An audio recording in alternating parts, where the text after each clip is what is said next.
following audiobook is a fan unofficial reading. Danganronpa, Danganronpa Zero, and all other trademarks are owned by Kazutaka Kodaka, Sakaisha, Spike Chunsoft, and Abstraction. Please support the official release.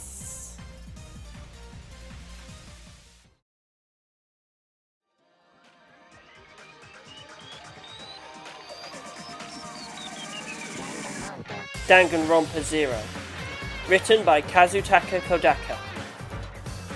Read by Frank and Resident Babe.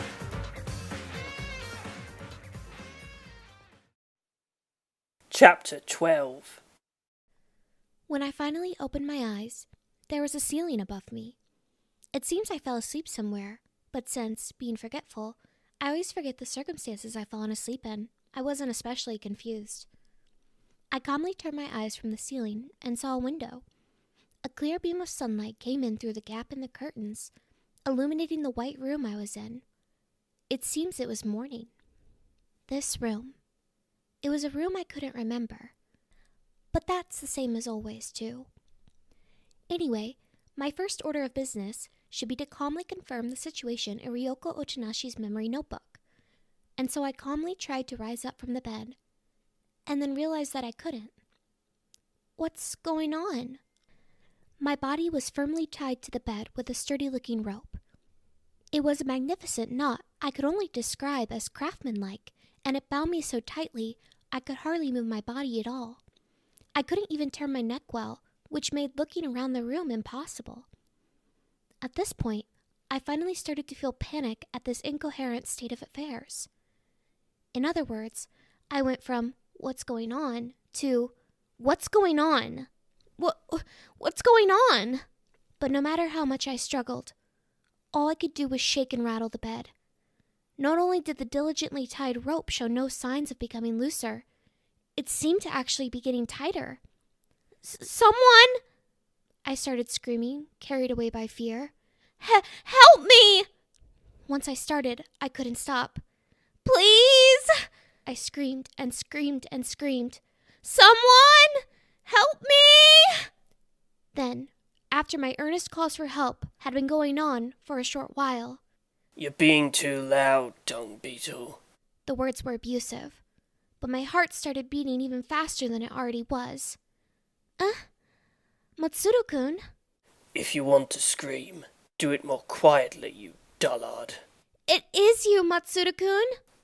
From the moment I knew for certain that the mocking voice belonged to my beloved Matsuru-kun, my only desire was to rush and search for him. But since my head was tightly tied to the bed, I couldn't even look around. Where are you, Matsuru-kun? I called, frantically. Where? I'm right under you. Isn't that obvious? Huh? Under me? I'm under the bed you're lying on, you cheap woman. Even disregarding his cheap woman comment, what he said was most unexpected. Why are you under the bed? I'm doing mental concentration exercises to subdue my anger. Being in the midst of a bondage situation, I couldn't confirm it with my own eyes, but his voice certainly seemed to come from the other side of the bed. It seemed that he was, in fact, under it. Are mental exercises usually done under beds? For me, they are. It seems Matsuru-kun is a man of many colors. Hey, Matsuru-kun, if something is troubling you, you can always come to me. I'll listen to your troubles any time. I think I'll take you up on that offer then. Matsuru-kun breathed deeply once, and then suddenly started talking his mouth off. On the dawn of a sleepless night, I was informed that an ugly friend of mine went missing. So, I had no choice but to go searching for her all over the place. When I came back to the lab, I suddenly discovered her ugly, dirty body lying on top of my bed, sleeping like a dog and snoring to boot. Care to tell me how best to handle the anger that had engulfed me then? That sounds like a truly ugly friend you have. It's you. Yep, that was to be expected. So I've gone missing? Someone who can't even remember themselves going missing shouldn't be allowed to act freely. I guess tying you up was a good decision. That means the person who tied me up was Matsuru-kun. How surprising! I wouldn't have imagined he could tie such a masterful knot. This is even a little stimulating. Anyway, I'm going to keep you tied for a while so you can reflect on what you did. How long would you estimate a while is? Let's see. Until the next World Cup would be... That's too long. I guess you have a point. Well then, we'll make it most of today. Even that's a little excessive. One shouldn't tie their lover to a bed for an entire day.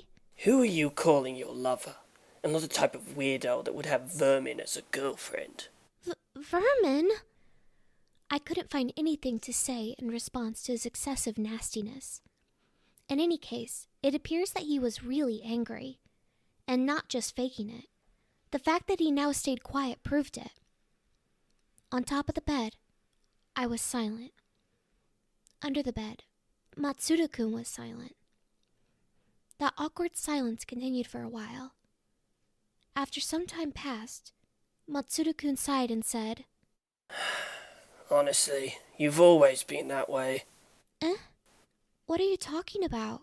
I just remembered. Something like this happened before. You've always known the perfect ways to irritate me. I'm not sure if I want to hear about it or not. But I guess I want to after all. So what happened before? Matsuda-kun started telling the story slowly, as he struggled to turn the memories in his head into words. It was just after you started elementary school. I was surprised at how old the story seemed to be, but at the same time, I was happy. It meant I've been together with Matsuda-kun ever since I was little, and that he remembered such an ancient story about me. But I don't remember it, of course. There's nothing I can do about that. You were skillful in the sandpit, and started building a surprisingly large and intricate sand sculpture at the public park. It was modelled after the Sagrada Familia Church. That's really amazing, isn't it? I mean, a tiny elementary school student deciding she wants to build the Sagrada Familia. And on top of that, you even knew how to use some advanced techniques involving hardening the sand with water. It took you an entire month to build. An entire month? The real Sagrada Familia has been under construction for over 120 years, and it still isn't complete. It isn't too surprising it'd take that long to build a perfect replica out of sand. But still, an entire month? I wonder what I wanted to prove back then. It was truly an amazing sand sculpture. No one could believe it was built by an elementary school student. As you were getting closer to completion, many people from around the neighborhood came over just to watch you work. It was a huge success. But you never did get to complete it. Why? You said I was really close to... Matsuda-kun answered my question in a somewhat depressed tone. Someone destroyed it, just when it was about to be completed. Destroyed it? An image suddenly appeared in the back of my mind. An image of the pitiful wreck of a sand sculpture that's been trampled on. What the heck? You have to be a truly heartless person to destroy the work of an elementary school girl. I was still tied to the bed, but my voice had fire raging in it. At the time, you said the same thing and started crying hysterically. You cried continuously for almost an entire day. Well, that's to be expected. I felt intense sympathy for my elementary school self. As you'd expect, I felt angry about what happened and decided to go search for the culprit myself. But no matter how much I searched, I couldn't find a trace of them. There wasn't even supposed to be anyone at the park when the Sagrada Familia got destroyed except for you. I couldn't find any other witnesses, and my investigation reached a dead end. I think I got really depressed at that point. I remember sitting on a bench at the park staring at the remains of the Sagrada Familia when you suddenly came running to me. Surprisingly, you had a huge smile on your face, like I've never seen before. I got it. I must have found the culprit myself. No, that wasn't it. He sounded as if it would be much better had that been the case. You came and whispered in my ear. You told me to keep it a secret, but that it was you who destroyed the Sagrada Familia. Huh? I was struck by complete surprise. So I spent a full month working on a sand sculpture, And when it was nearing completion, I destroyed it myself? An irritating story, isn't it? Irritating or not, why would I ever do such a thing in the first place? I asked you that. You said it was an accident. I mean, in that case, you should have said so from the beginning. Thanks to you, I wasted a lot of time searching for a culprit. To think I wasted an entire month of work with an accident. How much of an idiot was I? I can't sympathize at all. When all's said and done, you just used me as your plaything. So, do you get it now? Do you get how much of a bother you are? Yep, I guess I'm at a level where it's best to just tie me up after all. We've reached a rare agreement, then. Just like that, I proved myself being tied up. But I still had one regret. It was an intense regret that I'm not even sure a word like regret describes very well. Grrr. What is it? Does your stomach hurt? No, that's not it. It's just vexing. I finally got to hear Matsuda-kun speaking about his memories of me, but since I don't have my notebook, I'm going to forget it all soon. Grrr. If you want your notebook, I put it right next to the pillow. Really? My heart leaped at this unexpected lifeboat for love. Which side? Left or right? Or maybe neither of them? Calm down, dimwit. It should be to your right. If it's to my right, I should concentrate on my right side. I strained the eyeball muscles and turned them toward the pillow. As expected, there was something there that looked like a notebook. Ah, there it is. I stretched my neck like a turtle and got the tip of the notebook between my lips. Then I abused my tongue muscles and somehow succeeded in getting the notebook open. Opening it is one thing, but how am I supposed to write anything? As I contemplated that fundamental problem, a certain sentence entered my field of vision by chance. It seems Junko Inoshima killed him. The letters looked like twisted hieroglyphs that were written with a very shaky hand. I didn't understand what they meant. Junko Inoshima killed him? Is this about a movie or something? I heard a loud bang from under the bed and felt it shake from the power of the impact. Oi! What did you say? Matsuda-kun's voice was suddenly very stiff. What was it you said just now? I was disturbed by the intensity of his voice and used my eyeball muscles once again to look at the notebook when another shocking sentence appeared in front of me.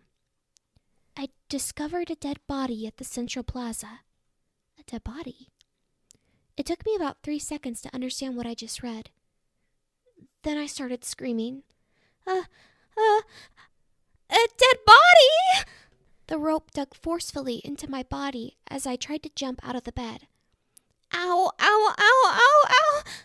I screamed a different type of scream. Nevertheless, Matsuda-kun didn't seem to care about my predicament. He just asked the question again in his stiff voice. You said Junko Inoshima, didn't you? But I didn't care about some girl's name anymore. A dead body? It says here I found a dead body. What am I going to do? What do you do when you find a body? More importantly, answer my question. Do you know who Junko Enoshima is? More importantly, upon hearing those words, a bad feeling spread through my body. I mean, what could be more important than discovering a body? That's just not natural. Hey, Matsuda-kun? I boldly decided to ask him directly. You seem to be worried about that Junko Enoshima person. Is she a friend of yours or something? I could hear a short gulping sound from under the bed. Hey, Matsuda-kun? There is no dead body. Eh? If you really had found one, the school would have been in an uproar by now. There's no way you did. That's not it. About that girl. What was her name again?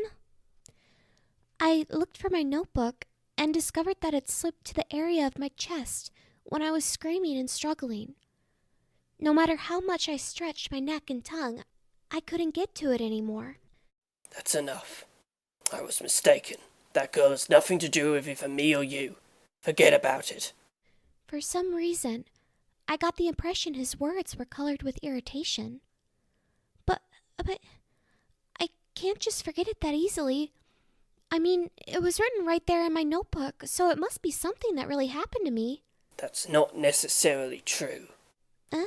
Finding a body, meeting a strange girl, they're most likely just stories you made up. You're simply mistaking them for true memories right now. I'd never write made-up stories in my notebook. I mean, if I did, they'd get mixed up with my memories, which would be a terrible thing. Maybe that's exactly why you did it. Huh? I'm thinking you may have mixed fake stories with your memories on purpose. My heart became hazy as I listened to his blunt words. Why would I do such a thing? You're always saying how nothing has anything to do with you. Nevertheless, you must feel lonely sometimes, don't you? You can't retain any memories, so you can't form connections with anyone around you. I'm sure that can get very lonely. Huh? I felt my breathing become rough. That's right. You got lonely. That's why you fabricated all those delusional stories. I've never been lonely, I screamed, not being able to take it anymore. Oh, and you remember that? Matsuda's sullen voice yelled back from under the bed. That's not it at all! I screamed even louder. Matsuda-kun's words were so off the mark, they so misunderstood who I was, that I couldn't do anything but scream. I'm sure I told you 1,000,000 times. I'm sure you got tired of hearing me blabbering about it. As long as I have Matsuda-kun, I'm fine. As long as I have Matsuda-kun, I'd never get lonely. I'm sure I told you that many, many times. I screamed so hard my breathing got out of order. I screamed so hard my voice buzzed inside my own ears. It might have been cowardly to shelve my own forgetfulness, but I wanted Matsuda-kun to remember, no matter the cost. I couldn't give up. If I can remember that despite my forgetfulness, how can you forget it, Matsuda-kun? After the echoes of my screams were gone, there was silence. An awkward silence. Finally, Matsuda-kun broke the silence with a whisper. Anyway, what's written there is a lie. He probably wanted to put an end to the conversation once and for all, but I couldn't accept it that easily. But if this notebook is a lie, if I can't trust my own notebook anymore, what is there left for me to believe in? Believe in me. Believe in me, and forget what's written there. Had these been normal circumstances, my heart would probably leap at those words. But that was impossible right now. There was a conflict inside my heart that overcame any heart throbbing. The only two certain things in my life clashed heavily, and I was swaying violently from the shock, as if I was a small boat caught in a storm. Ryoko Otanashi's memory notebook was the one and only trusted route to my memories. Matsuda-kun was the one and only existence connecting me to the rest of the world. In other words, I had the ultimate choice in front of me. Should I believe in myself, or should I believe in Matsuda-kun? I finally reached a conclusion. In that case, always be by my side, Matsuda-kun. If you do, I can give away my memories. Matsuda-kun stayed quiet for a while under the bed. I waited, motionless. I waited until he gave me an answer. Then he finally did. Right now, that's impossible. But it was the exact opposite of what I hoped for. I was dumbfounded and could only return an absent-minded question of my own. If not now, then when would it be possible? I don't know. You don't know? Anyway, it's impossible right now.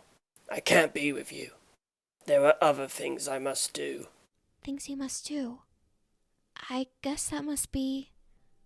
I see. The most important thing to you is your research. Which means, no matter how much I choose you, you will not choose me back.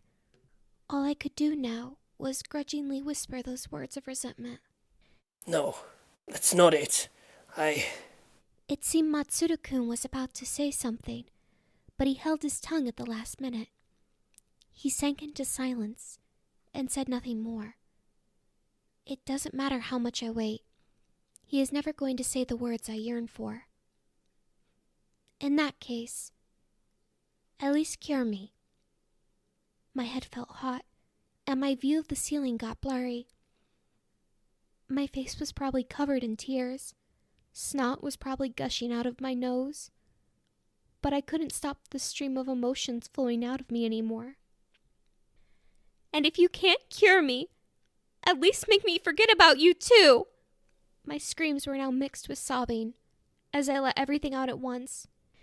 It hurts too much that you're the only thing I can remember. I'd rather not remember anything at all. The rope dug deeper into my body as I raged and loudly scraped my skin. Nevertheless, I couldn't even feel the pain and continued to scream. I've had it! Make me forget! Make me forget about you, Matsuda-kun! There was a rustling noise from under the bed. Then, Matsuda-kun rose up and stood by it. He was quiet and looked down at me, sobbing violently. Then, he quickly took a tissue out of his pocket and started wiping my face. I gazed at him. Almond eyes carved in the middle of a pale, unhealthy-looking face. Thin, black hair hanging down near the corners of the eyes.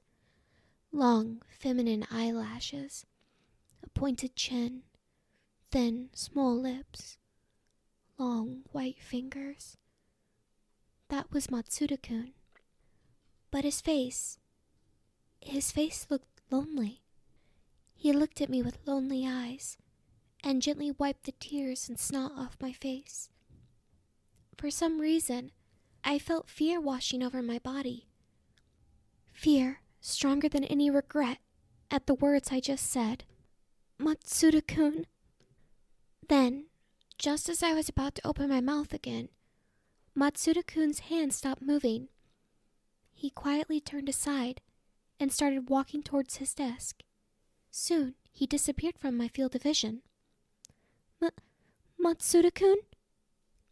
I finally managed to speak again, but I have an appointment I have to go to. I could hear his voice from somewhere outside my field of vision. I've been entrusted with the treatment of a certain student. I can't postpone it. You're going? I'll be back soon. We'll continue this discussion then. Soon, I could hear his footsteps walking away, and then the lonely sound of the door closing. He went away. Every bit of energy in my body faded out with a single ashen sigh. Then, I suddenly remembered the heavy pressure on my chest. He could have at least loosened the rope. My body was engulfed with fatigue, but the pain I felt wasn't the rope's fault.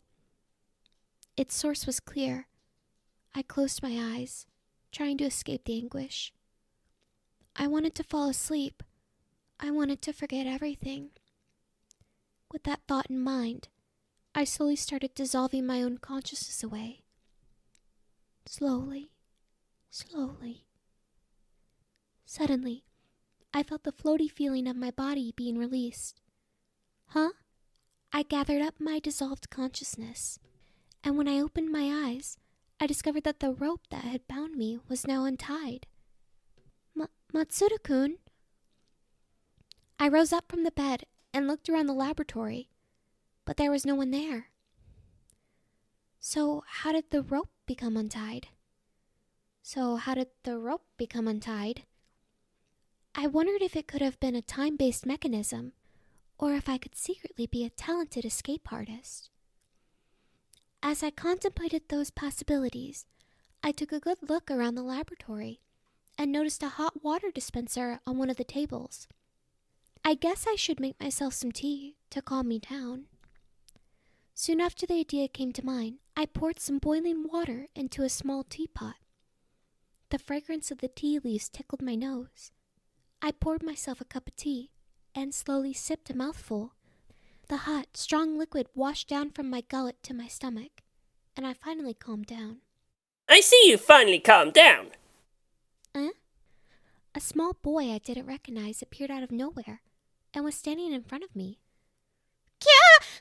I dropped my teacup in surprise, and it hit me directly on the foot. Yeah! I writhed from the sudden agony.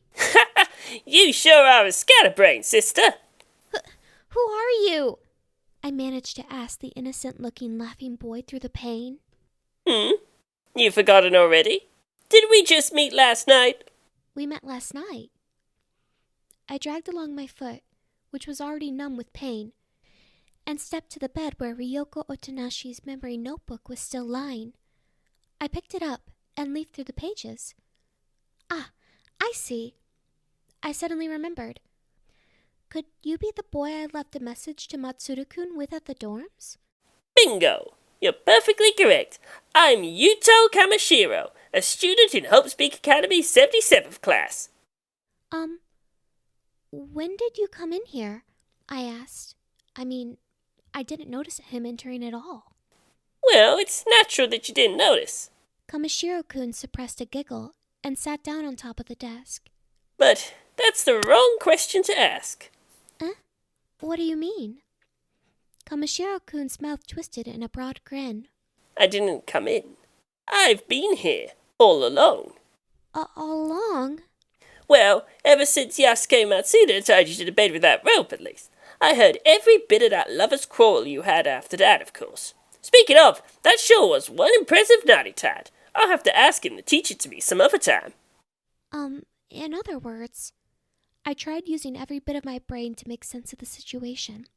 You've been hiding somewhere in the lab since the beginning, and peeped on what Matsuda-kun and I were doing? How rude! I may be a pervert, but I'm not the kind of pervert who hides and peeks. Kamashiro-kun puffed out his cheeks. I wasn't sure why he was upset. But if you weren't hiding, we would surely have noticed you. If not me, Matsuda-kun would have. You still don't get it, do you? Very well. Let me explain it directly. Kamashiro-kun suddenly thrust out his chest. You didn't notice me because of my talent. I'm an ultimate secret agent, after all. Ultimate secret agent? You know, like in 007 and Mission Impossible. You must have seen one of those movies at some point. I'm just like that.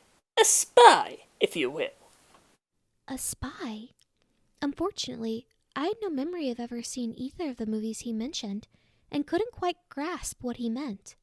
As long as I can remember, people have been telling me how short and plain and insignificant I look. While speaking, he took out a large melon bread from somewhere.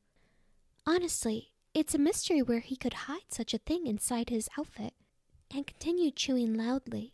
When I was a child, I hated my lack of presence, but then I had a realization. This is not a disadvantage. Quite the opposite, it's an incredible talent.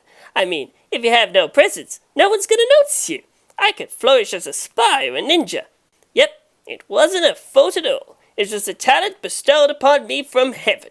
If I use it, I could become a super spy that saves the world, the kind that gets a license to kill. The second he finished talking, Kamashiro-kun stuffed the rest of the melon bread he had still held in his hand into his mouth.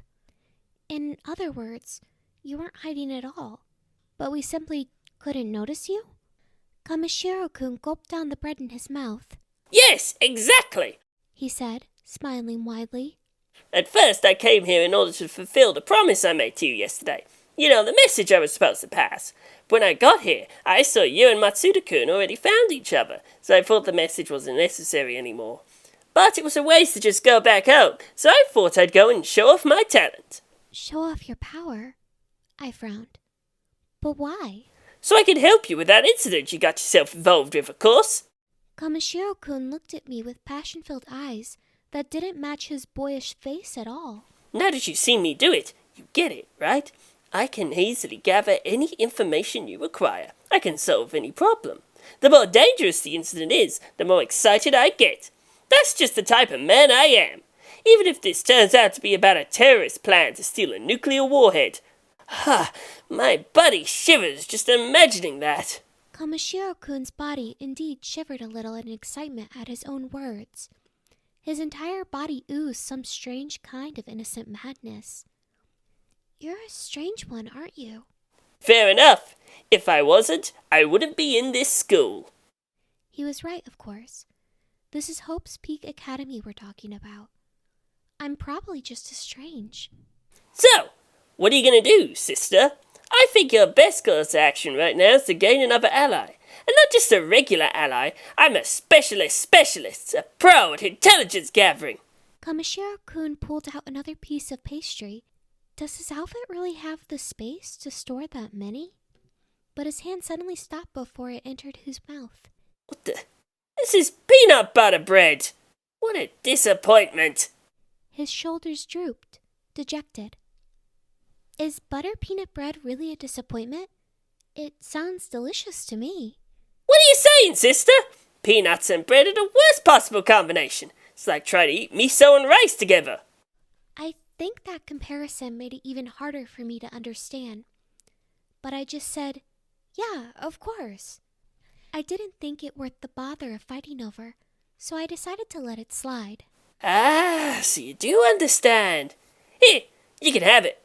Having cheered up, Kamishiro-kun handed me the sticky butter peanut bread, then anxiously thrust his hand into his shirt again and pulled out a new pastry. Yes, a Yamazaki Madeira cake. It seems he hit the jackpot this time. His cheeks puffed, and a wide smile appeared on his face as he started chewing the bread. What did you say? Kamishiro-kun swallowed the bread in his mouth. So, what are you gonna do? He said, his eyes turning scarily serious as he gave me a questioning look. That is, I think your only option is to let me help you. As far as I can tell, you're the type of person who can't do anything properly by yourself, and all you've achieved so far is just wandering around in confusion. When you have plumbing problems, you call a professional plumber, and when you've gotten involved in the kind of trouble you're in right now, you need a professional like me.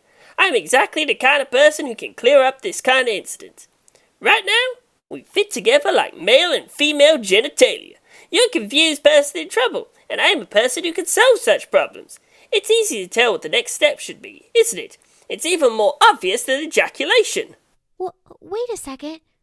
I stopped his speech, confused. What's wrong? Didn't you break character a little bit just now? Not really. He answered nonchalantly. I guess I was just imagining it then. I thought I heard him pepper his speech with some inappropriate phrases, but I must have just not been paying attention. I just heard him wrong. That must be it. So, have you decided what you're going to do yet? If you're just going to continue wandering around in confusion, your troubles are never going to get solved. I think your best course of action right now is to make the right decision and let me handle things. My troubles. At this point, I had to read my notebook again in order to put my thoughts in order. I had already forgotten what the exact nature of the trouble I was involved in was. But the moment I read the explanation, my heart started palpitating at an unusually violent pace. I closed the notebook in panic. Oh my god, oh my god, oh my god, oh my god, oh my god. It was unreasonable beyond unreason. It seemed I've gotten involved in an abnormal situation on top of all abnormal situations. I am pretty sure I won't find a way to handle such a situation inside Ryoko Otonashi's memory notebook, no matter how much I search. I don't have enough data, and I definitely don't have enough experience. Oh my god, oh my god, oh my god, oh my god, oh my god. I raised my eyes in haste, and they met the eyes of the boy in front of me, who was still chewing some kind of pastry. It seems you made your decision. Well then, I guess I'll have you tell me exactly how you got yourself involved in this incident now. It seems he could read something in my eyes, and was already ready to take over. He's right, though. There's probably nothing I can do.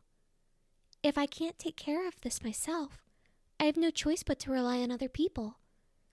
Even I can understand such a simple reasoning. Other people.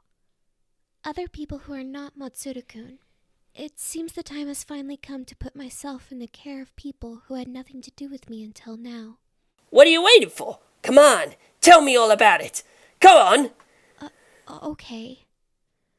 Urged by Kamishiro-kun, who acted like a dog craving pet food, I opened my notebook again.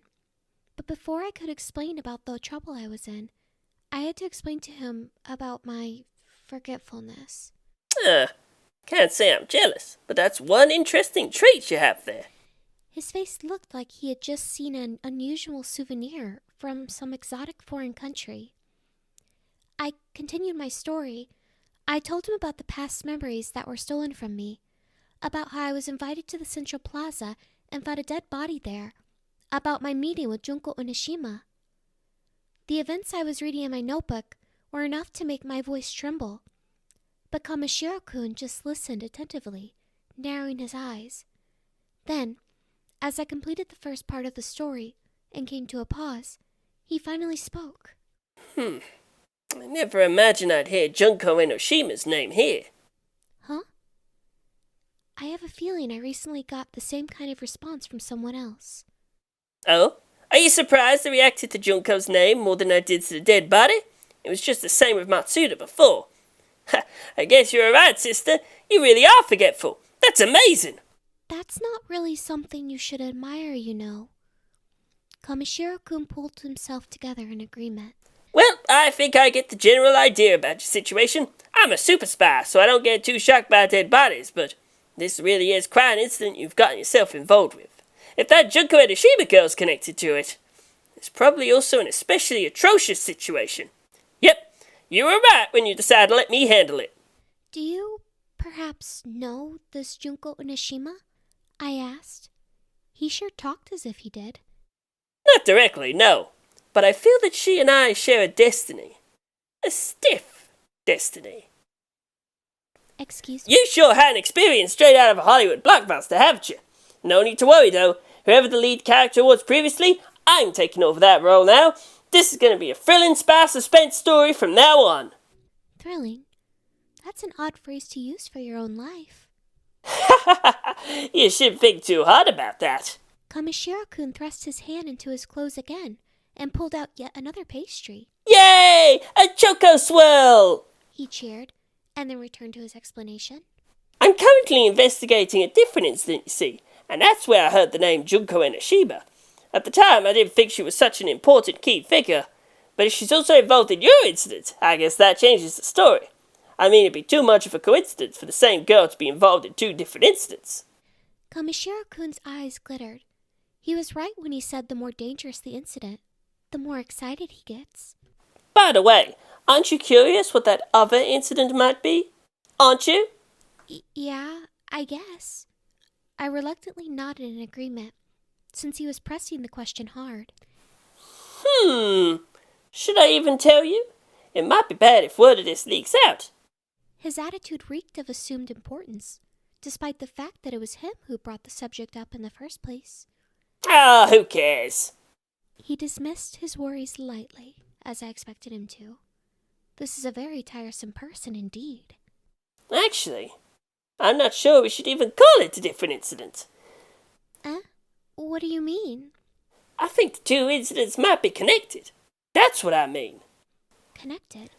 The two incidents? By the way, I suggest you keep your mouth shut regarding that other incident.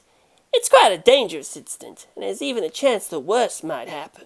Done with the preface, Kamishiro-kun started pacing around the room, as if he was a detective announcing the result of his investigation. That other incident I'm talking about is the incident that was given the code name the worst, largest incident in Hope's Peak Academy's history.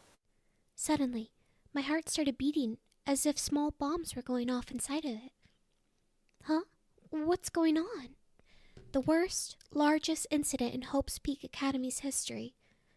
It was an absurd title straight out of fiction, and yet something inside me reacted to its mention. I felt as if a heavy load was suddenly pressing down on both my shoulders. My hand, which was flipping through the notebook as I read it over, came to a sudden stop. Hey, sister, what's wrong? When I came back to myself, I found Kamishiro-kun staring intently at my face. You seem to be in pain. Do you need Yumeshi or Kyushin or something? No, I'm fine. It's nothing. I took a couple of deep breaths, and somehow managed to calm myself. In that case, aren't you curious to hear what kind of incident the worst largest incident in Hope's Peak Academy's history was? You must be, right? You must! I guess. He was pressing hard again, so I had to reluctantly agree for the second time. Well, you see... Kamishiro-kun closed his eyes and raised both his hands. I don't really know the exact details myself. You don't know? I complained. He was the one who raised the subject in the first place. Well, I know what the rumors are. Rumors? To tell you the truth, I've only heard rumors about the incident in question, and I'm still investigating whether it really happened or not. Right now, it's at the same level as the school's 7 supernatural mysteries, except that someone actually decided to name it the worst largest incident in Hope's Peak Academy's history. I see. So it's just a rumor. It was silly for me to be so nervous. But just as I was about to loosen my stressed shoulders... Hey, you shouldn't relax just yet. I felt as if Kamishiro-kun's narrow eyes looked down at me from above. Even if it is a rumor, there's a good chance it might be true. And if it's true, it was one truly terrible incident. This is one bad rumor we're talking about. You really shouldn't relax just yet. I didn't want to listen to him anymore. That was my honest, true feeling. Nevertheless, it seemed I was out of luck. But if you still want to hear all about it, I guess I have no choice. Here, listen. He was already in full swing, engrossed in his own words. You see, here's what the worst largest incident in Hope's Peak Academy's history is all about. Kamishiro-kun coughed a small cough, and then stated theatrically. 15 Hope's Peak Academy students suddenly disappeared, and 13 of them were later found dead. That's the worst largest incident in Hope's Peak Academy's history. I was taken aback. It was too strange, too bizarre. It didn't seem even a little real. But that's just a rumor, isn't it? I asked, seeking confirmation. Kamishiro-kun shook his head. Had I been sure it was just a rumor, I would be investigating it right now. But... It seems there really are some students who disappeared, he whispered, as if telling a secret. About a month before the rumors started spreading, 14 members of Hope's Peak Academy Student Council were suddenly called to an overseas facility and are now apparently studying abroad. Don't you think that's a little suspicious? That's just a coincidence. The rumor said 15 went missing, didn't it? The number doesn't fit at all. I guess it was just a rumor after. Those are just details. Kamishiro-kun fluttered his hand. I mean, it's just a rumor right now. First, he says it's just a rumor. Then he scares me by saying it's real. And now he's going back? Is he doing this on purpose? Well, whatever. How about we return to your problem, sister? My problem? Have you forgotten already? We were worried about how this Junko Enoshima is related to the incident. I looked down at my notebook again. Oh, that's right. I remember. This strange rumor about dead students has nothing to do with me. What I should be worried about is this insane girl called Junko Enoshima that I encountered. So, aren't you curious? Aren't you curious about how Junko Enoshima is related to the worst largest incident in Hope's Peak Academy's history? That's where the reason she's after you might be hidden after all. You're curious, aren't you? Yeah, please tell me. I pressed the pressing Kamishiro-kun. Well, you see. Kamishiro-kun smiled a wide smile. I don't really know. Huh? A sudden dizziness grabbed me. You don't know? What the... I trembled in fear, but Kamishiro-kun was indifferent. He started pacing around the room again. But, about a month before the rumors of the incident started spreading, Hope's Peak Academy's executive office had conducted an investigation regarding her. Don't you find that suspicious? It's very suspicious. I regained my posture and raised my voice in excitement. If they investigated her, there's a good chance she's the culprit. Don't get excited so fast. We're still not even sure if the rumor's true. He's right. As I made my hypothesis, I somehow convinced myself the incident really did happen.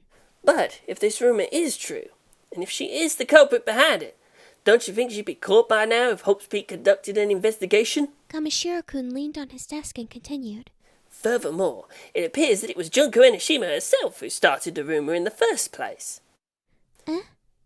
That makes it unlikely that she's the culprit. I mean, a culprit spreading a rumor about their own crime? That'd be far too dangerous. But is it really true? Was it really Junko Onishima who started the rumor? The rumor started a few weeks ago when a cryptic email message describing the incident was sent to every student in Hope's Peaks Prep School. And was it Junko Onishima who sent that email? Kamishiro-kun nodded as if he was swallowing something. As an underclassman of mine who's exceptionally good with computers and who I have monitored the school's servers for me now and then. That's how I found out about the email. There wasn't any sender name on it, of course, but I easily figured that out using my super spy skills. Oh, and just so you won't make any wrong assumptions, I never told that underclassman about the contents of the email or about the sender's identity. It'd be very selfish of me to involve unrelated passerbys with dangerous incidents. I was just about to give a witty reply about how he's involving me with this incident, but decided at the last moment that it wasn't the place or time for that.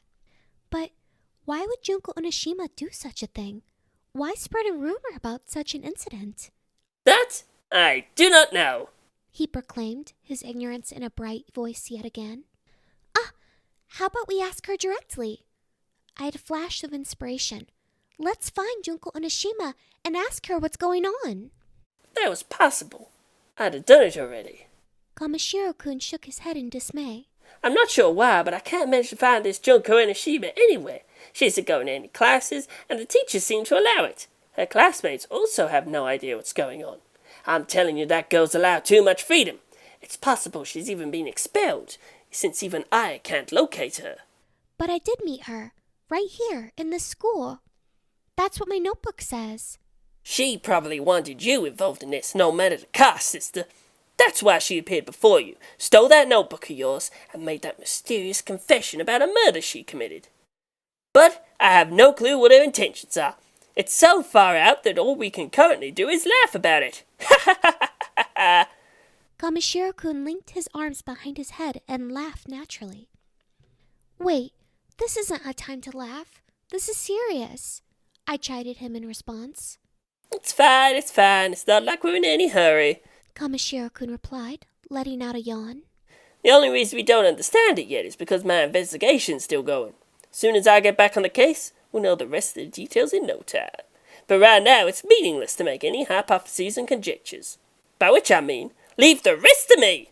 Kamishiro-kun produced yet another pastry from somewhere, as if to signal that the conversation is done.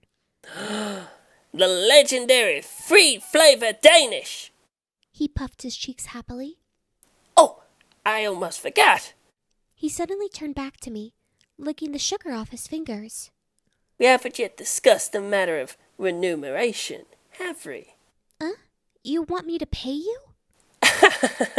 Don't worry, it's not money I want. I'm not asking for anything important, really. Nothing important. So you want me to buy you some pastries?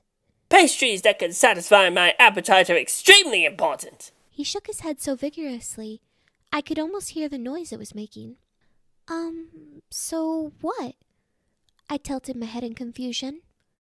You see, I want you to let me do you a little, replied Kamishiro-kun with a big smile on his face. What? Was my voice clear enough? I said, I want you to let me do you. He answered clearly, still smiling his wide smile. Oh, I see. You don't mean anything dirty, right? Sorry. I got confused for a second. You said it was nothing important after all, didn't you? I scratched my head in embarrassment, but Kamishiro-kun returned a surprised look. So you put that much value on your own body, sister? That sure is a shocking revelation. No, it's me who's shocked. In more ways than one. I instinctively covered my face with my hands. Then, I peeked at Kamishiro-kun through my fingers and asked again.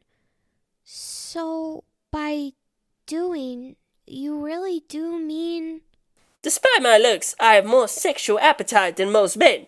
Besides, it's a given in spy movies that the hero gets the girl after it's all over, and you have just the kind of lewd face that'd make any man horny. Kamishiro-kun puffed his chest in pride. That's not something you should puff your chest at. Should I puff something else? In that case, how about you puff your chest, sister? Go on, wouldn't hurt to try. Come on, push out that plump bosom of yours. I could only shudder at his wicked smile, full of hidden intentions. Where did that pure, innocent boy disappear to? Anyway, I'm looking forward to dealing with this incident in more ways than one. I have just one request. Please stop taking baths from now on. I much prefer dirty bodies, if you know what I mean. There's really nothing left of your previous personality, is there? It was even more difficult than usual, hearing such words come out of this young boy's mouth. Well then! Ignoring my perplexion, Kamishiro-kun clapped his hands loudly. It seems we're in agreement regarding the remuneration, so it's time for me to begin. He jogged down to the door and waved his hand innocently. See you later! He shouted as if he was a small child going out to play, and then ran out of the lab. Wait a second! I never agreed to anything! The door slammed, stopping my call before it could reach its destination. I never agreed to anything, I muttered fruitlessly to myself as I sat down on the bed exhausted. But it was only a verbal agreement. I'm not even sure such a one-sided agreement can really be called an agreement. I mean, no one asked him to come and stick his neck into my troubles, right? Furthermore, doing me? That was obviously entirely one-sided. No feminist group is going to stay quiet if someone gets away with something like this. And that's why it really has nothing to do with me.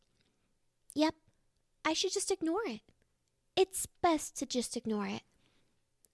I lay down on the bed, muttering in desperation, when suddenly I heard the lab's door opening again. I thought Kamishiro-kun might have heard my mutterings and came back, so I rose up in panic, but my heart jumped at the sight of the slender, fair-skinned man at the door. Ah, Matsuda-kun! I jumped like a sprinter, straight into his chest. You're late! I've been waiting for so long! The body I was embracing was awfully stiff. Huh? Is something wrong? I should ask you the same thing. Don't you want to continue our conversation from before? What conversation?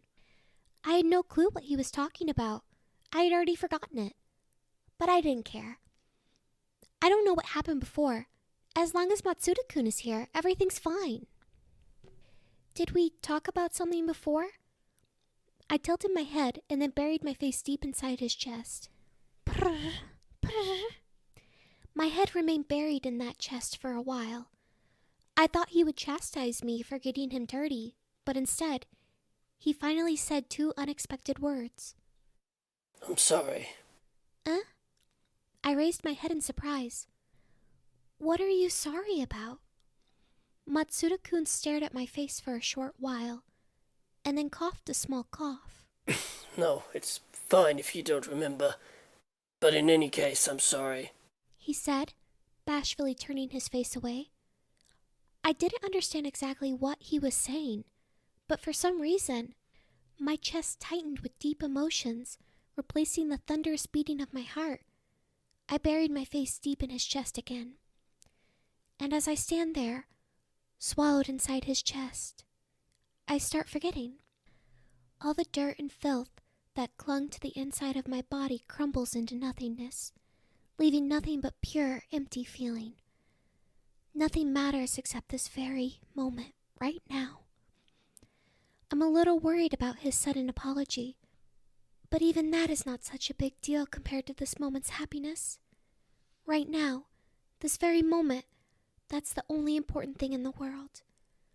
I don't know about anything but this moment. Nothing exists for me except this moment. This moment won't even turn into a memory. And that's why I have to treasure this moment's happiness. By the way, what happened to the rope? I suddenly heard Matsuda-kun's voice from somewhere above my head. What rope? You don't even remember how you escaped that knot? No, I'm sorry. I really can't leave you alone for a second, can I? I'm sorry. Matsuda-kun shook his head and sighed, but his face had a happy expression on it. By the way, it's starting to hurt. Oh, come on. Just a little longer. I pleaded like a spoiled child. Matsuda-kun gave up with a sigh and then slowly let his body relax. As I felt his body growing softer, I was immersed in a feeling of satisfaction and achievement, as if at that moment I could grasp the entire world inside my fist. This is my world. This alone is my world. I closed my eyes, a feeling of euphoria flooding over me. I could hear the beating of his heart inside his chest. That constant beat was the final blessing for me. The girl who had just gotten everything she ever wanted inside her hands. The parade, Whispered Matsuda-kun suddenly. Did you say something? I replied, keeping my eyes closed. Somehow, the parade is growing louder again outside. I tried listening, but... Thump, thump. I couldn't hear anything but the beating of his heart. There's no one here except for me and Matsuda-kun. Nothing other than that has anything to do with me. And right now, there wasn't even anything left to say anymore. I spent some time buried in my beloved Matsuda-kun's chest. Then, I reluctantly parted with my beloved Matsuda-kun and returned to my room that didn't have my beloved Matsuda-kun in it. I thought of my beloved Matsuda-kun as I took off my shoes.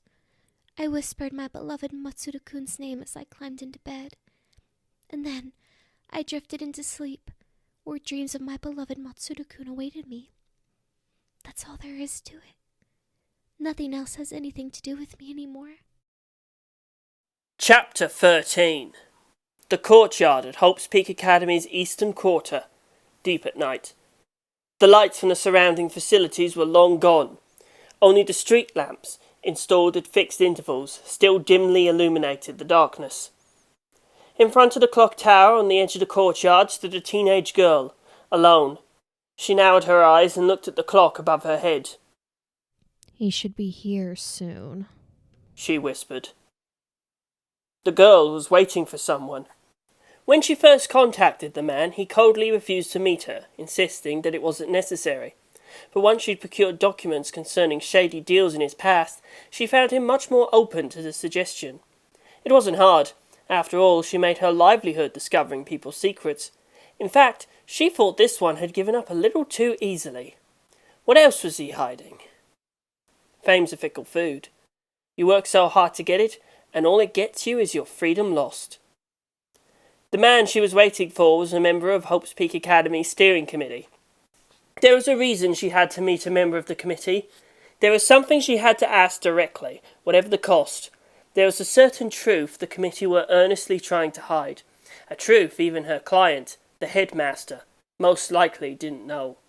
The only avenue of investigation was to question a committee member directly.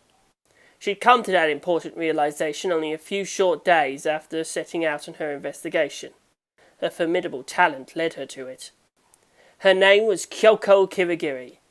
She was a student in Hope's Peak Academy's 78th class, and bore the title of Ultimate Detective. And right now, she was employed by Hope's Peak's headmaster to investigate a certain incident. He sure is late, she whispered, looking up at the clock tower once more. 5 minutes late. I should have asked him to be strictly on time. The wrinkles on her forehead deepened, but the moment she lowered her eyes from the clock, they disappeared. She saw a figure of a man in the distance. The figure glanced around, seemingly on guard, then proceeded slowly towards where she was standing. His features slowly became clearer. He was an elderly man wearing a pitch-black suit and a matching pitch-black necktie, as if he was on the way back from a funeral. His grizzled hair was unnaturally stiff with pomade, and seemed almost artificial. As the man came closer, his face also revealed itself. His brow was covered with deep wrinkles that seemed to be chiselled directly into his skull. The sunken eyes below them glared at Ryoko with a disgusted expression. The distance between the two narrowed, and finally, when there were only 3 meters separating them, the man stopped. "Was it you who called me here?" The man opened his small, straight mouth and raised the question in a severe tone of voice. "What is it you want?" But his words were cut short.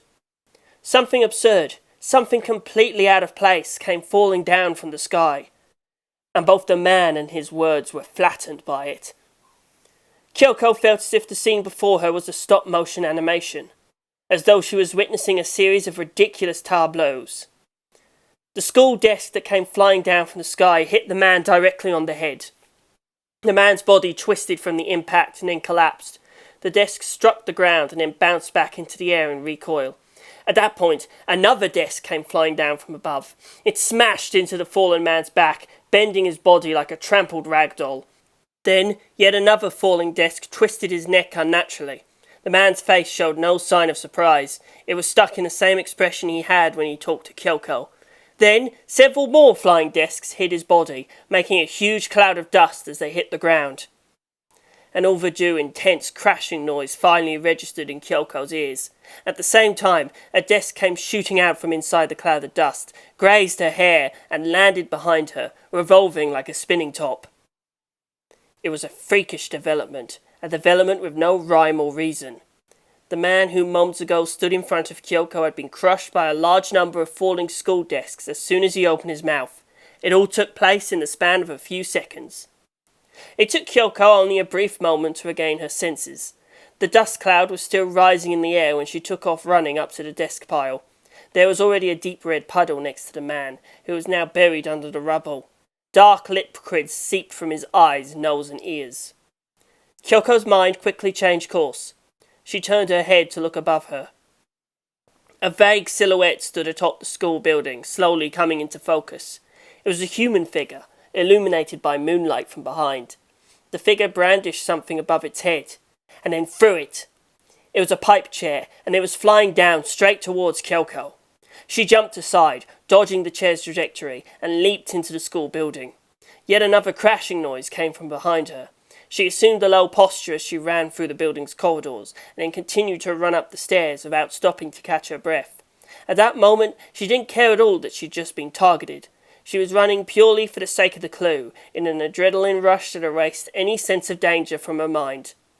Then, in no time at all, she reached the landing at the top floor, and found the remains of a padlock lying on the floor in front of the door that led to the roof. This school should really consider buffing up security. She grabbed the doorknob, muttering cynically. The feeling of cold metal reached her fingertips. She squeezed the knob and pushed. The door opened easily and noiselessly. She immediately felt the strong, cold night wind blowing past her body. She took a single cautious step into the doorway and quickly looked around the roof, dimly illuminated by starlight. There was no one there. She walked around the concrete floor, thoroughly checking the area near the door and every other place where a person could conceivably be hiding. Nevertheless, she couldn't find anybody. I just missed them. A feeling of despondency assailed her, and she leaned her back on the iron fence surrounding the roof. Then she looked up at the sky and quietly grumbled to herself. This is why I hate missing person cases. Suddenly, a cold shiver ran past her back. Something wasn't right. She quickly turned over, pushed her body over the railing, and looked down into the courtyard. Her face caught the cold night wind, and her expression quickly turned grave serious. She could see the wreckage of school desks and pipe chairs near the clock tower. But there was something missing. The body that should have been there wasn't. Kyoko's teeth chattered from the cold as she pulled her cell phone from an inner pocket. Just as she was about to push the call button, a hint of hesitation appeared on her face. Nevertheless, her fingers soon pushed the button. After a couple of rings, she heard a man's voice. Are you free right now? Kyoko asked, skipping a greeting. There's something I want to report directly. I'm coming over. Chapter 14. It was a few minutes after Kyoko Kirigiri had disappeared from the roof. Brrr! A strange sound, as if the very air was being torn, echoed through the East Quarter's courtyard. Zap! Zap! Taser gun! Exclaimed the high school girl, touting a pistol-shaped object high over her head. Her eyes were focused on the two guards lying in the pile on the floor, collapsed. They were both lying face down, and each had a small, thin needle sticking out their back. A wire ran from each needle to the pistol in the girl's hand. Take that! She cried, and pulled the trigger. Brrr! The bodies of the two men, who were already unconscious, shook and spasmed along with the violent noise. An ecstatic expression appeared on the girl's face as she watched them. Junko Enoshima. She had no makeup on, looked as if she'd just woken up from sleep, and kept yawning big yawns. The pistol she held in her hand was a taser gun, a powerful self-defense weapon. It was a type of stun gun.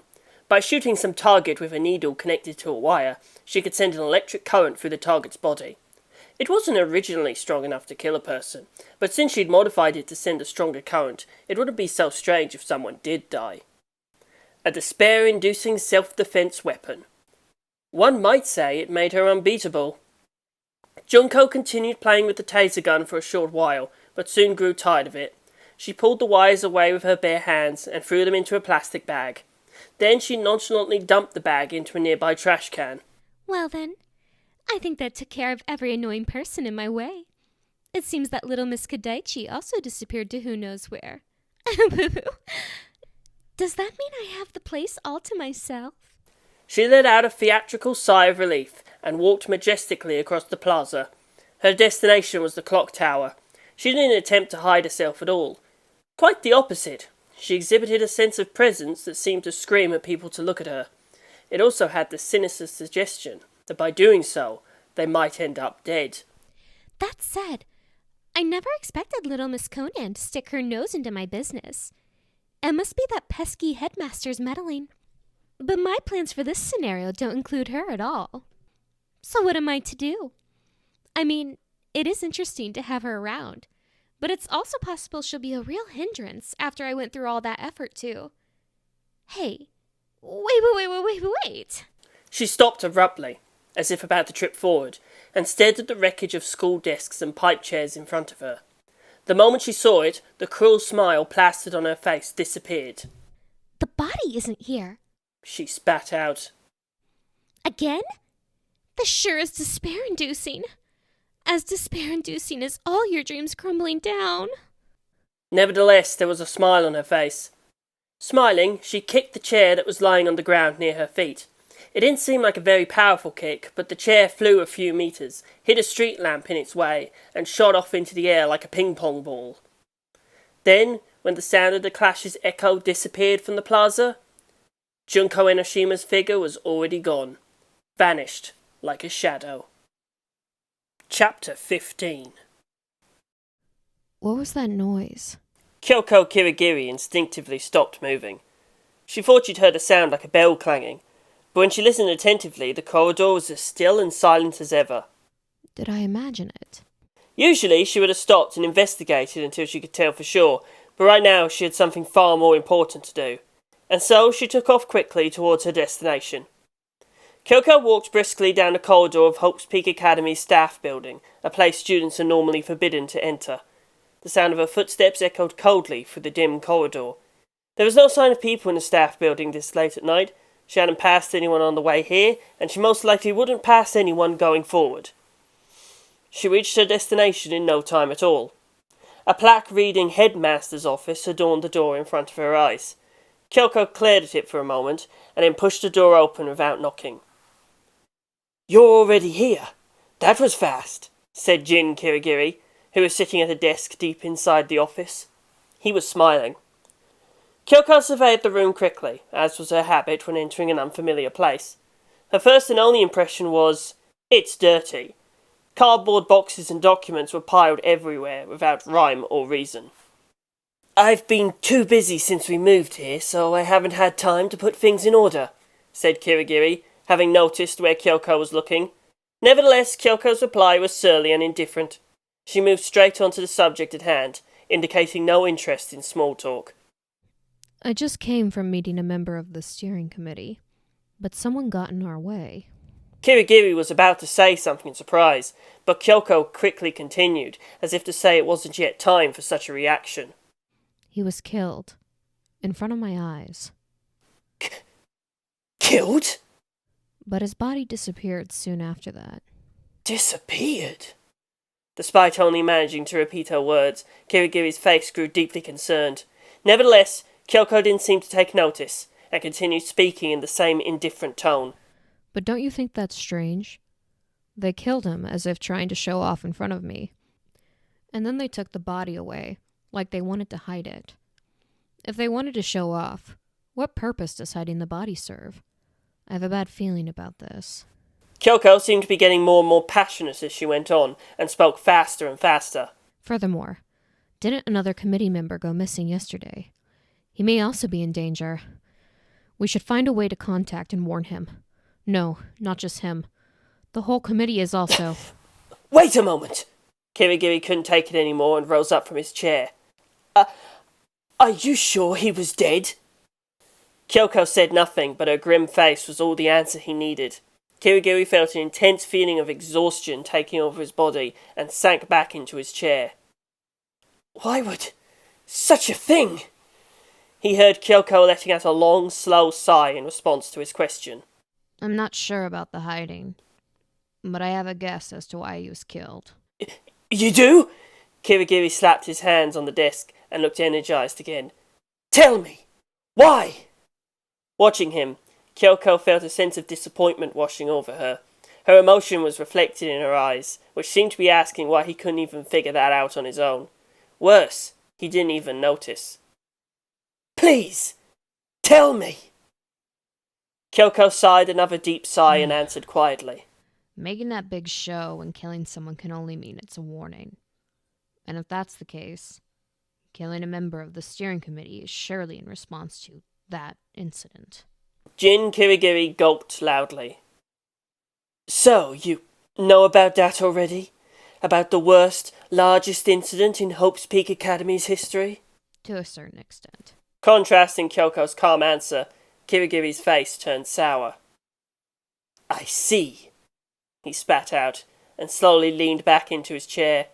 Then, after blinking several times in an attempt to regain his composure, he asked her another question.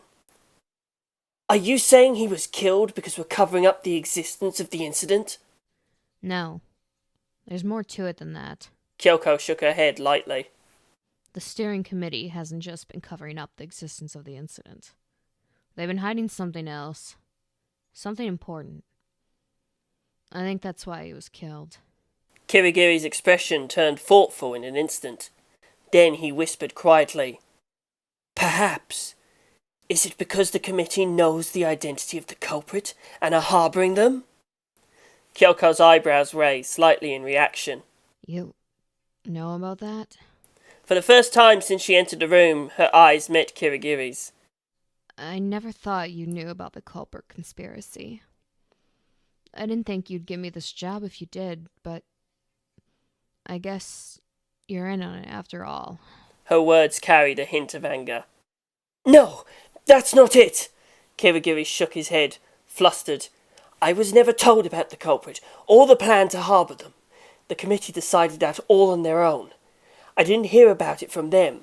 I did my own little investigation. Kyoko's frown grew deeper. You did your own investigation. That's not that strange, is it? Kirigiri smiled a bitter smile. I can manage that much when my mind's on it. I mean, I do have the blood of a detective family running through my... Enough. Kyoko's voice suddenly rose. Kirigiri raised his head in surprise and found her glaring at him. She wasn't even trying to hide the anger boiling up inside her, and it was reflected in her eyes. She wasn't angry at her employer or her headmaster. She was angry at her detested father. Don't even dare joking about that. And that's why... I'm sorry. He had no choice but to apologize. That was thoughtless of me. He bowed his head deeply.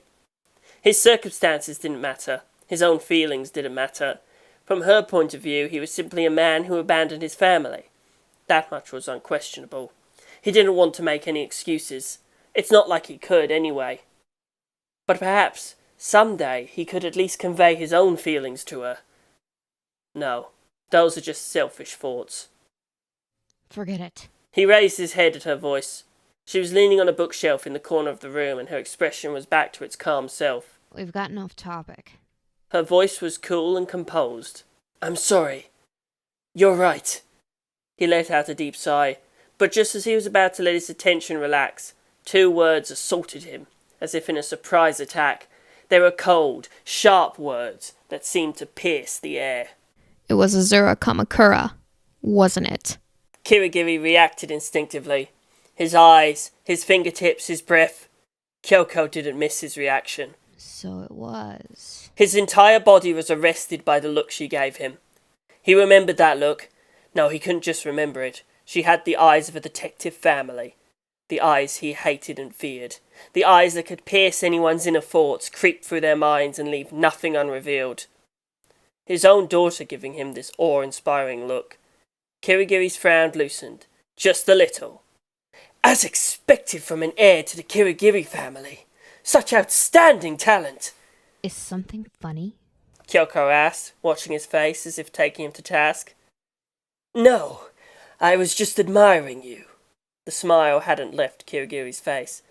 I instructed you to find Izuru Kamakura, and in such a short time, you've not only discovered the existence of the worst, largest incident in Hope's Peak Academy's history, but also guessed correctly that Izuru Kamakura was responsible for it. That is amazing! He spoke fast in excitement. Well then, how about you tell me the rest? Who is Izuru Kamakura? I can't even tell if it's a man or a woman by that name alone. Kirigiri shook his head. I told you before. I can't tell you that. The smile disappeared from his face. I see. Fine then.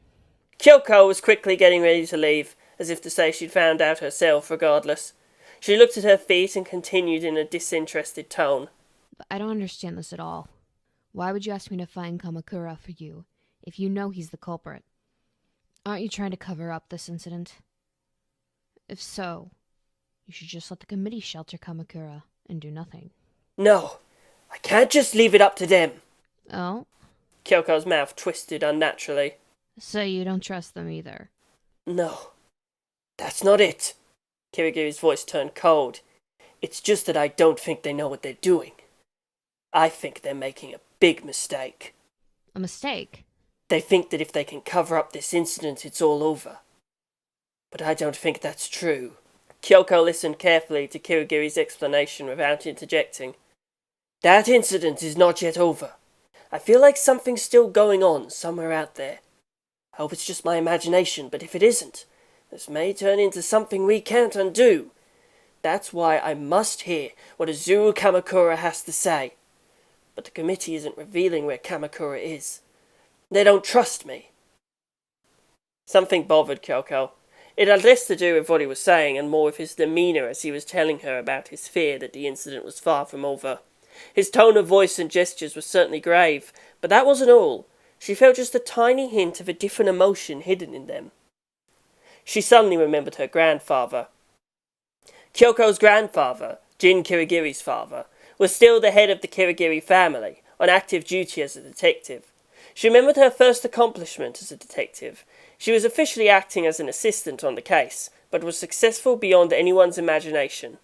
Her grandfather, being her guardian at the time, had been observing her closely. She remembered him narrowing his eyes without saying a word, the expression on his face going far beyond simple joy or excitement. She thought her father's expression now resembled her grandfather's expression then. But she didn't dare say a word. It would be an insult to her grandfather, who she revered. Is something wrong? The question made her realize that she'd been quiet for a while. It's nothing. Kyoko pulled herself together, softly brushing away a strand of hair. Fine. I understand why you asked me to search for Kamakura now. In short, you couldn't do it yourself, without drawing the committee's attention. Then she pointed her piercing eyes towards Kirigiri again. But are you sure it was a good idea to confide in me? Kirigiri's expression turned worried. What do you mean? I told you from the beginning, didn't I? The steering committee is being targeted because they're sheltering the incident's culprit, which means... The culprit is someone who's searching for Kamakura. Kirigiri suddenly realized what he was saying, and a stiff smile appeared on his face. In that case, what you're trying to say is that I'm a suspect. That's right. Although I already know it's not you. Kyoko folded her arms in front of her chest. Right after the body disappeared, I made a phone call to this room. You answered straight away. So unfortunately, you have an alibi. Unfortunately? That's a bit much, isn't it? Kirigiri's stiff smile turned into a bitter one. Furthermore, don't you think you have other reasons to worry? When I find Izuru Kamakura, What if I decide to call the police before coming to you? No, I'm not worried about that at all, Kirigiri answered, as if mocking the suggestion. Much as the law is important to the police, the most important thing to a detective is the client. As long as you're an ultimate detective, you will not break our deal. Even if you really detest your employer, he thought to himself. Is that why you hired me? You thought it would be bad if I came sniffing about the incident on my own? So you thought you'd keep me quiet by giving me a job? Her words were tinted with emotion. Kyoko herself felt that. She immediately regretted saying them. If that's what my words implied, I apologize.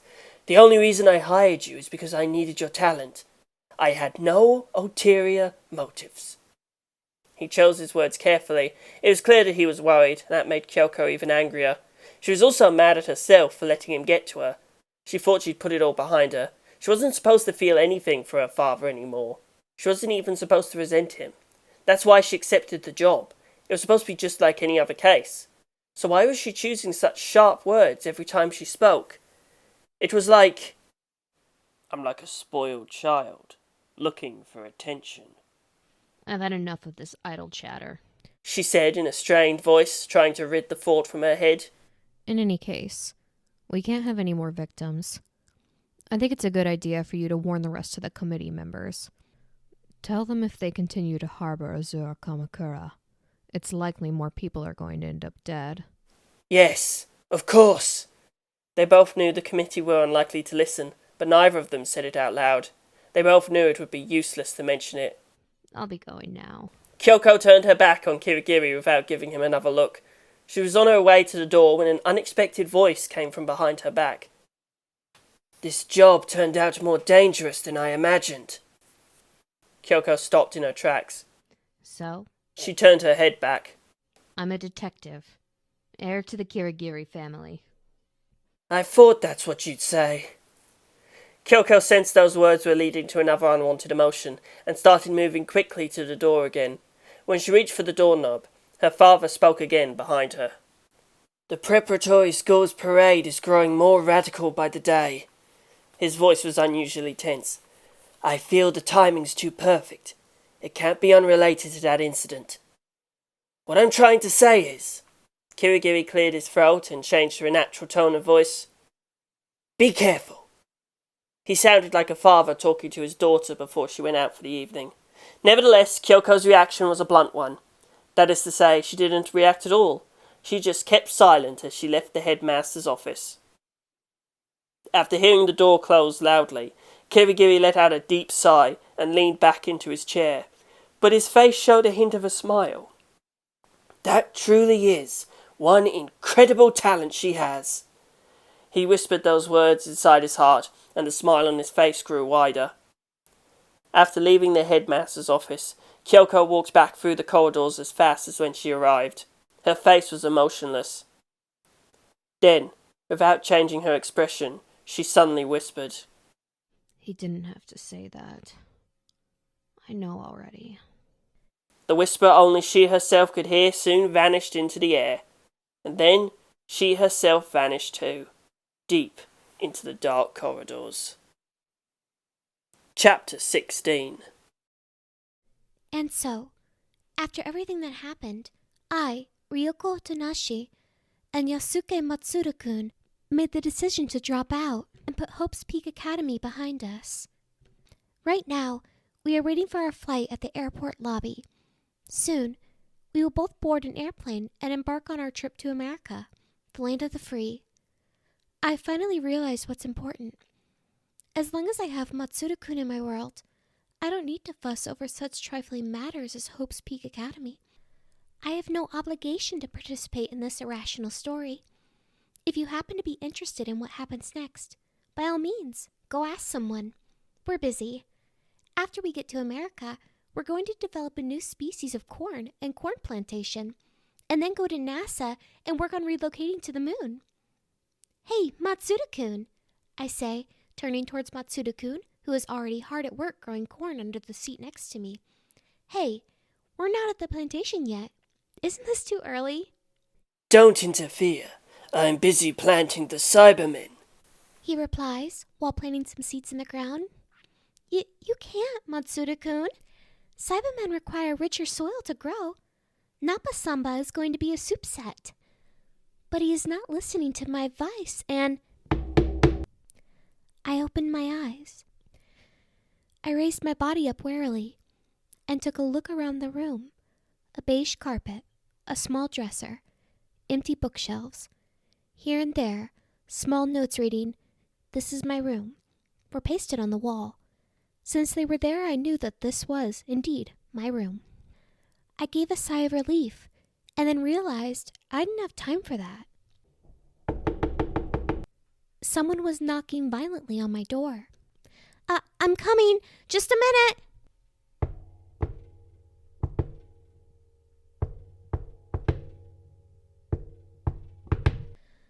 Not only didn't they wait, they also started knocking in a strange rhythm. I sulked, crawled out of bed, and then realized I had been sleeping with my shoes on. I thought as I removed them, picked up the notebook that was lying next to the pillow, and rushed to the door. Who is it? I unlocked the door and then opened it softly. Yoo-hoo! A blonde girl in loud makeup peeked vigorously through the gap. Ah! I reacted in surprise. Hey! How much longer were you planning to sleep? It's noon already, you know. What are you, a giant? Huh? Oh, wait. Sleepy was a dwarf, wasn't he? Sorry, my bad. I opened my notebook to check who this mysterious person who didn't seem to care about the proper way to start a conversation was, but... Oh, have you forgotten about me? Let me tell you then. My name's Junko Inoshima-chan, a.k.a. Ultimate Fashion Girl. Junko Inoshima, huh? I hurried and looked for memories of her in my notebook. Soon, alarms started going off inside my head. That's right. This is the girl who calls herself a murderer and tried to get me involved in something I absolutely mustn't get involved in. Go away! I screamed as if my brain was coming to a boil. I closed the door in panic, but she had already forced her foot through the gap in the style of a door-to-door salesman and stopped me from doing so. Oh, are you perhaps thinking you can just run away? That kind of attitude's just gonna hurt my feelings, you know. I don't care. Just go away. I used my entire body's strength in an attempt to push the door close, but it didn't budge. Ding dong! Eureka! I got it! You think I'm a strange girl, don't you? You think there's a screw loose in my head, don't you? Could it be you don't even want to hear what I have to say? Is your conviction that strong? In that case, big shock! Inoshima-san opened her eyes wide and spread both her arms forward as she said the last two words. What the? You don't think it's funny? I was so sure I could make a fad out of that expression. Big shock! She seems to live in a different dimension than me. I'm the one who should be in big shock right now. No, that's not it. I mean, what do you want from me? Well, we can't stay here at the door all day, so excuse me, coming in. She pushed the door open with what seemed to be the strength of 100 men and invaded my room. No! I tried to escape deeper into the room, but Inoshima-san managed to reach and grab me by the back of my neck. This isn't the time for you to be running away, is it? Aren't I the grand thief who stole away your precious notebooks? Don't you hate me? Don't you just despise me? I don't care anymore. I don't need those old memories anyway. I mean, it's not like I can remember any of them. I struggled violently and somehow managed to shake her hand off. Then, I jumped into my bed as fast as I could, covered my entire body, head to toe with the blanket, and yelled a plea. Just leave me alone. Don't involve me in whatever it is you do. It has nothing to do with me. Then, oh, so you're just going to lock yourself in your own little world? I heard Inoshima-san's indifferent voice through the blanket. But that would just mean you're going to let Yasuke Matsuda die. Are you really okay with that? In a second, my sunken emotions poured out all at once and spread all the way to my chest. What did you say? Are you going to do something to Matsura-kun? I shot like a bullet from under the blanket and hurried toward Enoshima-san. Then, something unexpected happened.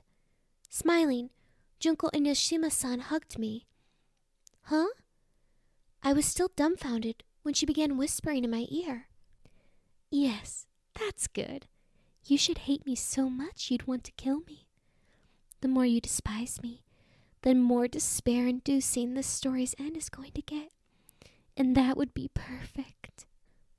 Wait, let me go! Hate me, despise me, fight me, tear off that shell of yours and let your true self reveal itself. This is not the time to lock yourself inside your own world. Let us give birth to a new you. It may hurt right now, but there's no need to worry.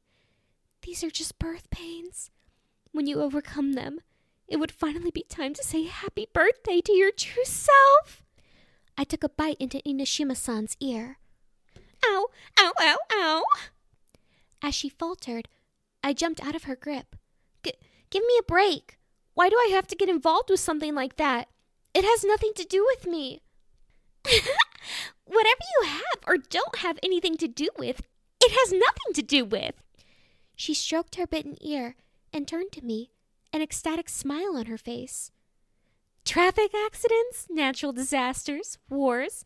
Do you even realize how many people in this world lose their lives to things that have nothing to do with them? But it's just the same. Well, at least it's the same to me. I started praying. Dear God, please listen to my prayer. Please drop a meteorite on this girl's head right now. If you do, I will revere you for the rest of my life, right after Matsura-kun. Besides, you have everything to do with it. You only say you don't because you simply don't remember. Huh? My prayer was instantly swallowed by intense bewilderment. What has something to do with me? It's obvious, isn't it? Enoshima-san arbitrarily lowered her voice and declared, The worst, largest incident in Hope's Peak Academy history. You are deeply involved in it. I quickly turned to consult Ryoko Otonashi's memory notebook, but Enoshima-san grabbed my hand. Let me go! Did you really think the things you can't remember are worthless and meaningless? If you did, you really are a dummy. She smiled a faint smile and drew closer. You see, it doesn't matter how much you forget. Your actions are not going to disappear. Their effects are still right now in the world you've forgotten about. What are? What? Did it never cross your mind? Did you never imagine decisions you had made ended up hurting and tormenting people? That's not... It's a cruel world out there, but it's the one we live in. People are intertwined in ways much more complex than you have ever imagined. A single person's actions may save the entire world.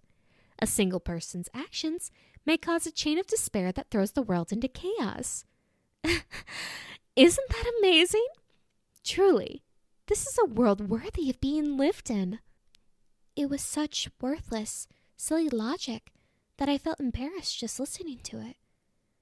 But there was something there. Somewhere deep inside my heart, I found myself agreeing with her words. Do you get it now? In that case, let's return to the conversation's starting point. Enoshima-san crossed her arms. I'm going to talk fast, so pay attention. You most certainly are involved with the worst, largest incident in Hope's Peak Academy's history, but I assume your next question is exactly how am I involved, isn't it? This is going too quickly. I'll tell you then. She ignored me and continued. That is, I can't really tell you. Which is it? I wish she would at least be clear on this point. I mean, it's boring if I tell you right now. At least, that's what I think. That's why you should find out on your own exactly what your involvement with this incident is. I think that's the kind of story this is. Find out on my own? Does she think this is a game? You're probably asking yourself if I think this is a game. But I'm not going to tell you either way. That's the kind of story this is. But this is the perfect time for me to add that I'm going to give you a hint. That's the kind of story this is, you see. I gave up. Her speech was completely absurd. I couldn't even understand the point she was trying to make. Which means, what exactly? I just told you, didn't I? I'm going to give you a hint. Enoshima-san looked offended. By the way, once I give you the hint, my role here is over. After I give it, I'm going to go away without saying another word. You're going to go away? You are? Really? I thrust my body forward instinctively. I felt energy like I've never felt before taking over my body. Then tell me, and then go away. Fine. It's not like my feelings are hurt or anything. Enoshima-san's lips trembled, as if she was shocked at my unexpected joy. By the way, this is important, so make sure you write everything down. Sure, I got it. So just get on with it. As I pressed her, I took out my notebook. She coughed a little cough and raised her voice, as if making an important announcement. Ta-da! Here we go. This hint is about Juko Enoshima-chan's goals. She made a V sign with her right hand. There are 2 such goals. She dropped one finger from her V and left her index finger pointing up. Goal number 1, to thoroughly crush down the school symbol of hope, Azuru Kamakura. Then she raised her middle finger. Goal number 2. After a short pause for dramatic effect, she raised her voice to its maximum volume and continued.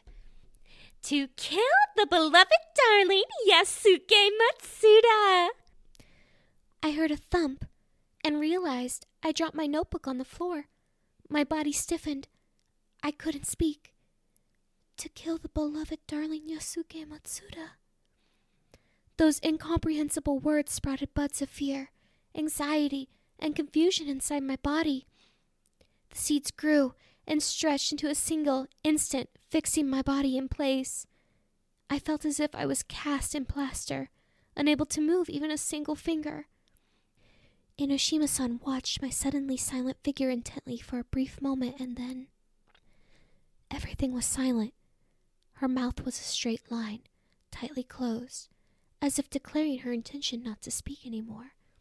And then, after standing there quietly for a few seconds, Enoshima-san made a small goodbye wave with her hand and left the room. The moment I heard the door closing, my body lost every bit of its energy, and I crouched as if struck by anema. What the?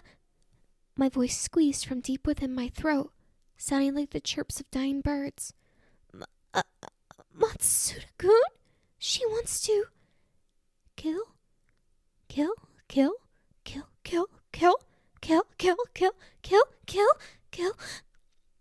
The cruel word took over my entire world. She can't. She definitely can't. My head was hot enough to make my hair rise. She can't do such a thing. My chest was also hot. Intense burning emotion made my heart explode. And then something strange happened. Magma-like heat boiled up deep inside my stomach, gradually swelled inside my body and exploded when it reached my chest. It escaped my heart and reached every muscle in my body. I felt rejuvenated, stimulated. I can't let her do this! I leaped out of my room and into the corridor, yelling. I ran like a bullet. In a fever, I couldn't believe myself. The pages of Ryoko Otonashi's memory notebook fluttered in the wind. As I listened to the flapping noises of my trusted partner, I screamed inside my heart. I will protect my own world. I will save Matsuda-kun. I ran through the dormitory's corridor like a hurricane. Matsuda-kun, wait for me. I will be there soon. Ryoko Otonashi is running. I am running. So I can become the savior of my and Matsuda-kun's world. But at the same time, I hadn't noticed yet. I hadn't noticed that my frantically working towards a goal was itself the beginning of my despair. I hadn't yet noticed this despair-inducing reality.